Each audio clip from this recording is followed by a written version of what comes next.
Очень хочется начать этот сюжет с детских загадок. Без ног и без крыльев оно быстро летит, не догонишь его.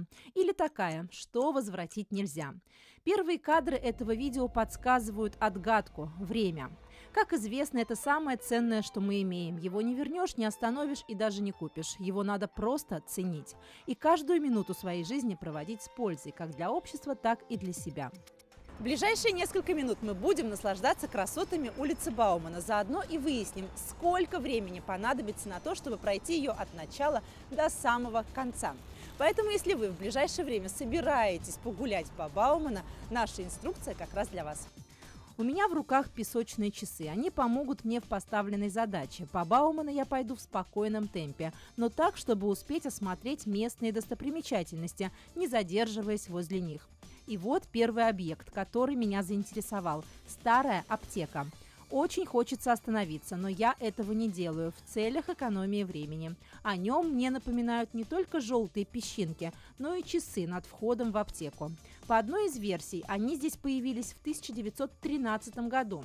Это любимые часы хозяина на тот момент дома Арнольда Бреннинга. Они исправно работают и по сей день. Более того, их можно смело включать в тройку самых старинных уличных часов в Казани.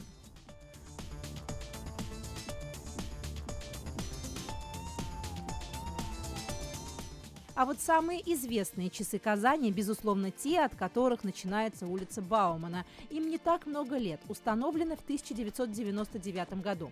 Выделяются необычным циферблатом и архитектурными элементами. Мальчик с дудочкой, герой из сказки, Муза и Пегас – его спутники. Прототип героя – татарский поэт Габдулла Тукай. Именно поэтому наверху и по краям необычных часов, смотрящих в разные стороны света, вписаны строки из стихотворений Тукая. Тем временем я продолжаю идти к своей цели. Оборот назад и, о чудо, я увидела еще одни часы. Разглядеть их можно, если гулять по Баумана от Кремля. Можно, но не нужно, часы не ходят, время не подскажут. В отличие от тех, что еще предстоит мне увидеть на Доме печати. Здесь даже усилий прилагать не надо, часы сами смотрят на тебя. Смонтированы перпендикулярно к зданию. Это удобно для всех. И для тех, кто гуляет по Баумана, и для тех, кто следит за их чистотой и исправностью. Все это делается с балкона, то есть они управляются оттуда. Мы эти часы установили в 2014 году. Когда в 2011 году мы сюда пришли, часов, к сожалению, не было. Мы вынуждены были, так как здание реставрировали, восстановить их. Привлекли для этого специализированную фирму.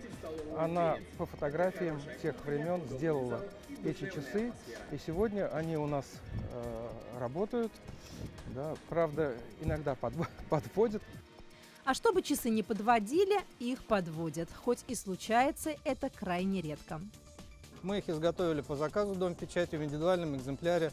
Это штучный товар, по сути, является на самом деле репликой часов 30-х годов прошлого века, которые массово выпускались для народного хозяйства СССР.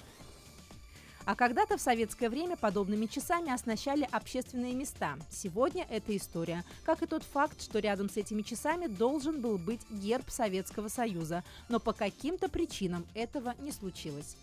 Вместе со стрелками на циферблате бегут и мои песчинки. Пройдя половину улицы Баумана, я несколько раз переворачивала песочные часы. Один их цикл равен 3 минутам.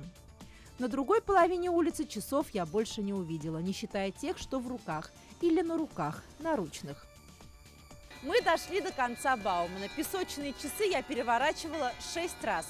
18 с небольшим минут мне понадобилось на то, чтобы пересечь главную пешеходную улицу Казани. Что могу еще сказать? Если вы собрались прогуляться по Бауману, выбирайте удобную обувь. И еще одевайтесь потеплее, пока на улице такая нестабильная погода. Мы замерзли.